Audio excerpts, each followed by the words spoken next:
Professional wrestling legend Chris Jericho once said, "If Shakespeare was alive today, he'd be running professional wrestling." He is correct. Professional wrestling and Shakespeare, as well as classical theater, have a lot more in common than people realize. For example, characters in professional wrestling stand in the middle of the ring and clearly state their motivations and desires to the audience. Sound familiar?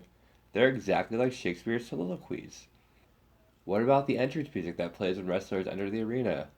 That's very similar to trumpets that sound when characters enter Shakespeare's plays, such as in King Lear and Hamlet. What about the chorus of Greek tragedies?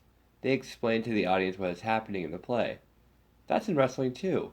It's the commentary team verbally explaining the action taking place in the ring and filling in background information for the audience at home.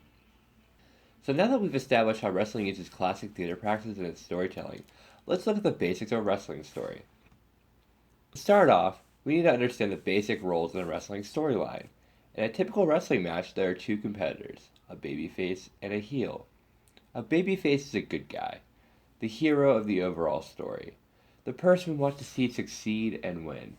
They are generally upstanding characters who play by the rules and succeed through hard work. He is the person the audience generally cheers for. Well-known examples of babyfaces are Hulk Hogan in the 1980s, Stone Cold Steve Austin in the 1990s, John Cena in the 2000s, and Daniel Bryan in the 2010s. Babyfaces act as role models or as real-life superheroes, like Hulk Hogan and John Cena did. Or they can be extensions of and represent the audience, like Steve Austin and Daniel Bryan. The heel is the bad guy, the villain of the story. They cheat to win matches, treat the audience with contempt, and are given unfair advantages by management, or are the management. Examples of heels include Rowdy Roddy Piper, Mr. McMahon, and Triple H. The goal of wrestling is for the character to gain something, whether that be money, respect, or honor. All of these attributes are represented with championship titles. The championship, especially the World Heavyweight Championship, is the validation of all the hard work the wrestlers put into their career.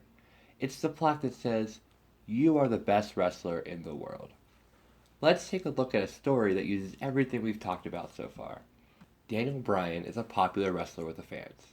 He works very hard, puts on the best performances for the fans, and has an everyman appeal that the audience can relate to.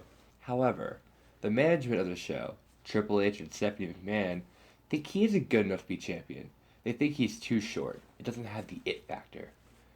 This gives fans more reasons to cheer for him. He is our babyface. The management instead rewards Randy Orton with many undeserved opportunities to be champion.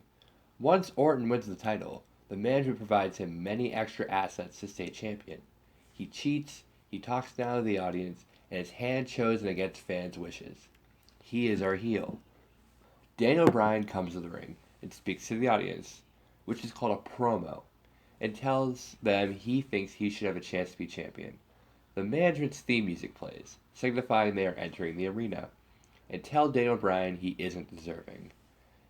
Bryan tells them that it's what the fans want, and even brings a few of them into the ring to show the management he deserves a match. After many twists and turns, Daniel Bryan gets his match with Randy Orton for the championship. Throughout the match, the commentary team is acting as a chorus to narrate the story along. After a long and brutal match, Daniel Bryan is finally victorious and the new champion. Confetti drops from the ceiling, and the fans are elated. And that's the point of all of it. The fans. Wrestling exists to get a reaction from the fans and to entertain them. It's to tell them gratifying stories in a unique setting. Without the audience, it would just be two men in tights play fighting each other.